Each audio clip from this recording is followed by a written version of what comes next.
Et on se retrouve pour les qualifications de la Cup of the Day du vendredi 17 février 2023 sur la map Drum Beating by ASCII. Visiblement une map que j'ai déjà jouée, visiblement une map sur laquelle j'ai laté et qui ne doit pas dater d'hier parce qu'elle ne me dit rien du tout. Si, ce petit tunnel me dit quelque chose. C'est tout ce que... ouais. On va voir.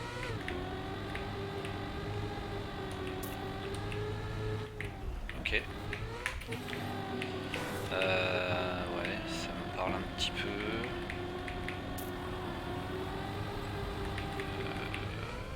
Ouais.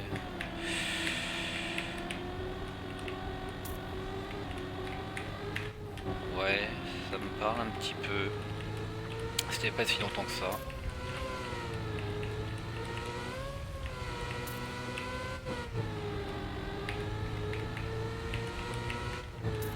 Je me rappelle de la fin là. Quasiment full speed. Ok. Bah, y a rien de bien particulier sur cette map.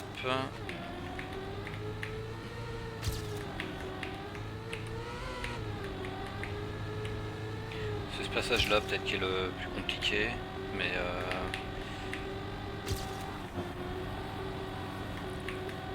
alors, je parle pas de faire un excellent temps, hein, je parle juste de faire un temps raisonnable. Je pense que ça peut être par contre une map encore une fois intéressante en cup parce qu'elle est elle est accessible tout en offrant pas mal de possibilités de course. Il faut prendre très inter. Faut que je retrouve les points plus compliqués. Bon là c'est clair que je me souviens avoir noté la map un peu.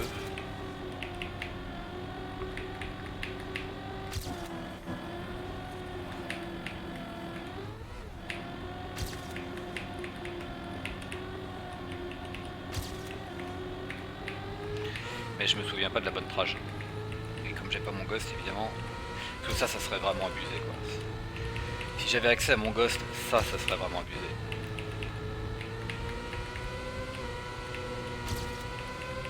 En plus je l'ai pas mal joué au pad, au pad cette map.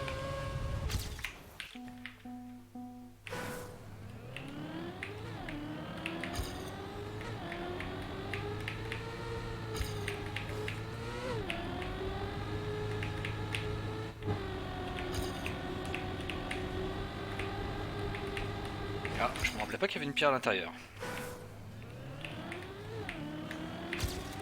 Bien planqué à l'aveugle.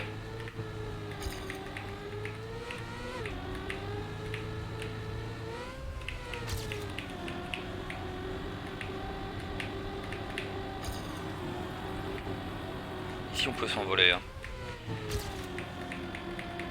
Là faut pas hésiter à prendre un peu de penalty pour redresser plus vite. Ça par contre je me rappelle plus comment on rentre correctement dans ce truc là. Il faut passer la guillard un peu plus tôt que ce que je viens de faire. Donc, je vais pas encore assez vite. Là faut être très intérieur. Et après ici c'est plus du speed slide. Il y a un peu de penalty ici, ça devient quand même mieux de l'éviter.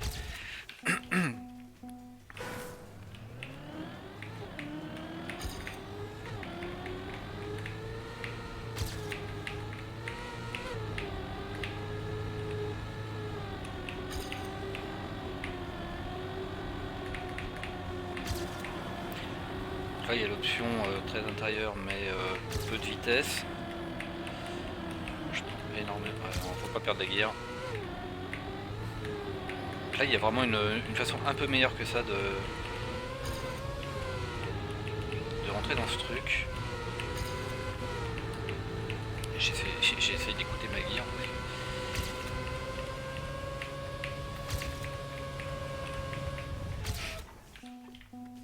Je suis à 44,4. Je suis encore une seconde de mon PB1, donc il y a vraiment beaucoup de marge. Un peu partout.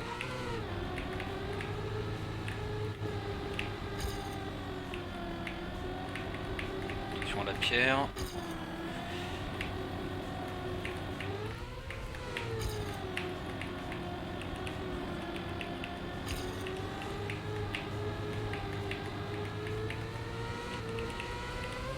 Voilà, j'ai réussi à passer la gare plus tôt, mais par contre, pas pour autant que c'était très cool.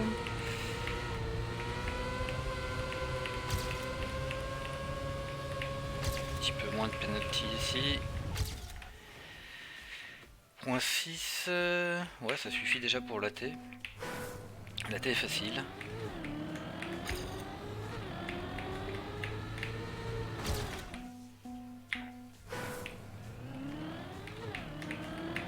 Bon, c'est pas une map difficile, hein, là pour le coup. Plus compliqué, c'est presque vraiment ce début là où il faut voir le bon enchaînement.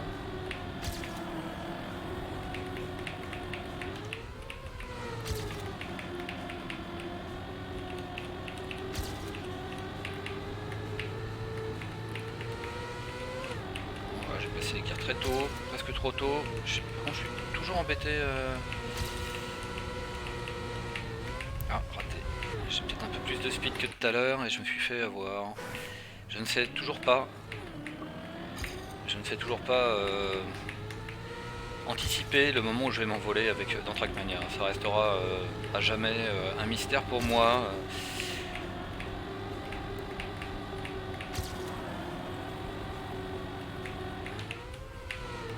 C'est juste, j'essaye et je m'envole ou pas. Mais j'ai pas réussi à. Toujours un petit peu clunky ce passage.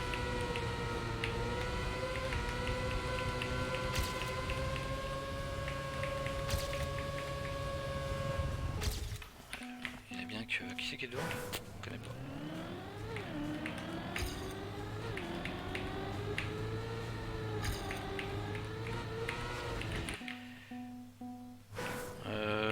Ouais, je suis encore à 0.5 de mon PB, hein, donc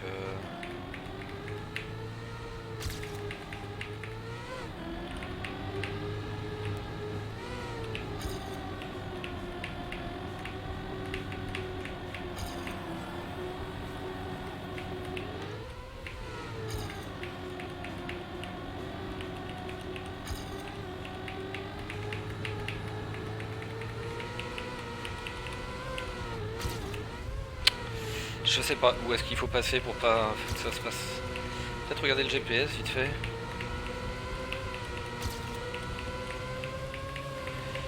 Là, le wiggle ne sert à rien. Éventuellement du speed slide, mais c'est le GPS qui est là, je sais plus. Ouais, si.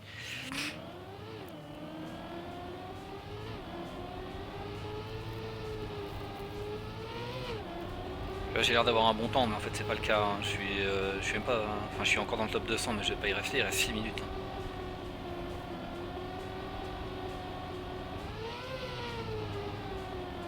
Voilà, par exemple, le GPS, ce qu'il fait, c'est nul. Oui, le problème, c'est que le GPS, c'est pas très bon.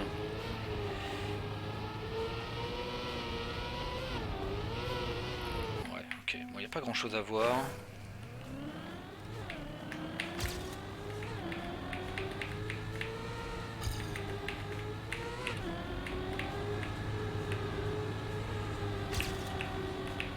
Il y a pas mal de trages différentes qui passent ici, quand même.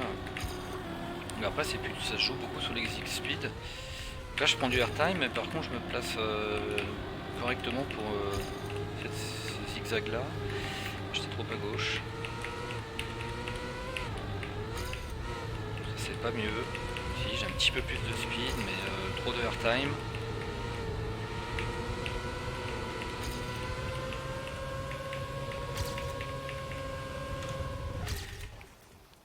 C'est pas ouf. Je sais pas trop où est tout le temps que je perds. Je crois qu'on peut rentrer encore plus fort que ça dans ce début là.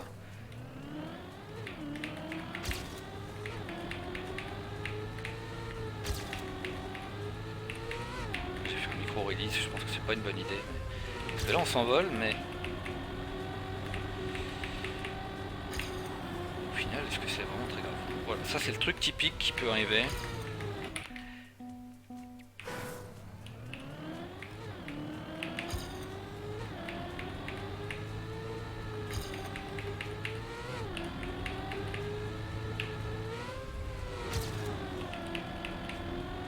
Dès qu'on cherche à gratter du temps, on s'envole. Et ici aussi.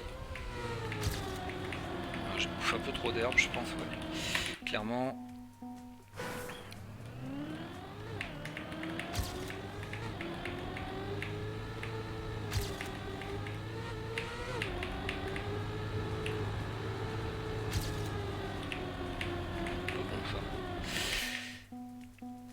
Il est vraiment pas évident ce start et il snowball sur toute la map, hein, donc il est très important de savoir faire ce start. Il n'est pas marqué back for GPS? Si. Il y a 2 GPS? H-Gang? H-Gang, non d'accord.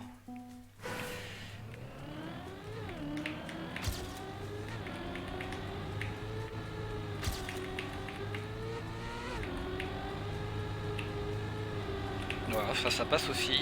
C'est une autre façon de faire.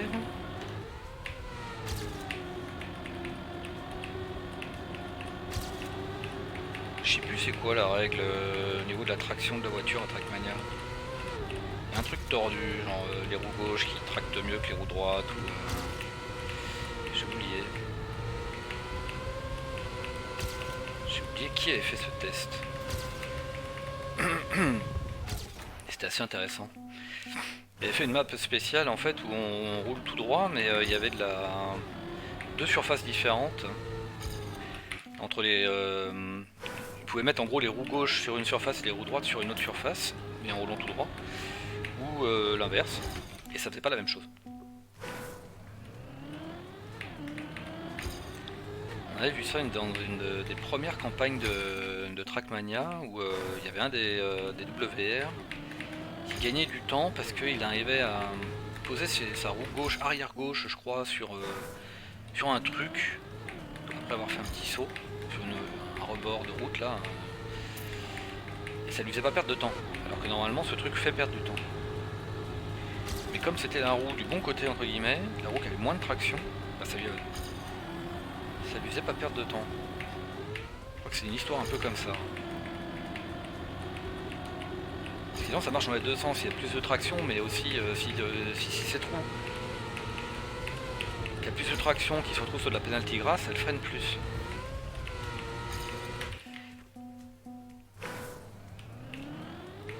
Je sais pas si ça a été corrigé ou pas, je doute que c'était corrigé.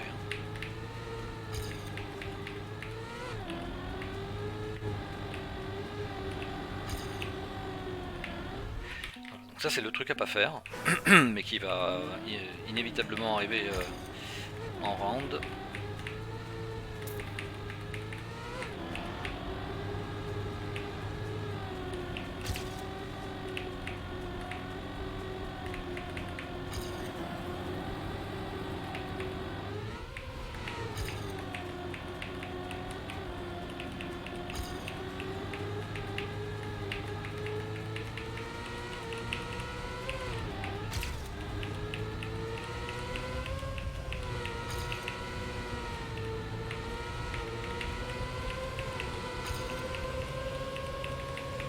C'est juste de faire un peu de speed slide, mais j'arrive pas à me rattraper pour autant. Ça se joue sur des œufs, hein.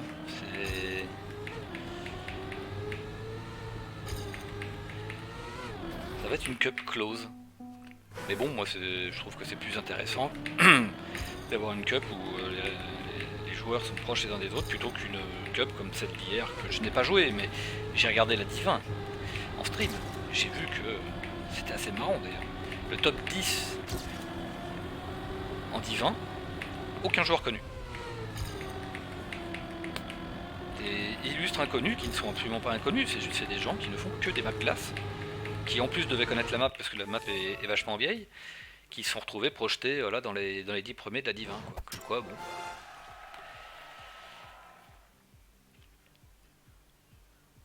Bon, enfin moi j'aime bien ce genre de map, je trouve que c'est marrant parce que tu peux la jouer à l'infini, tu trouves toujours un petit truc à gratter quelque part, tu peux t'en lasser, hein, mais au moins c'est pas Start Simulator, bon un petit peu parce que ce start est quand quand même important, donc on a envie de grid sur cette première pierre. Après ici il y a plusieurs passages, ça peut être vraiment intéressant de suivre le WR, de voir les trajectoires qui... Il y a ici aussi pour essayer de minimiser le hard time. Parce que là c'est pas très bon ce que je fais, mais ça me permet de récupérer de la speed. Et comme c'est une map un peu snowball, bon là j'ai... Pareil quoi, j'ai la gear qui passe pas comme je veux, ça me fait perdre un temps phénoménal. On parlera pas de ce hard time. Bref.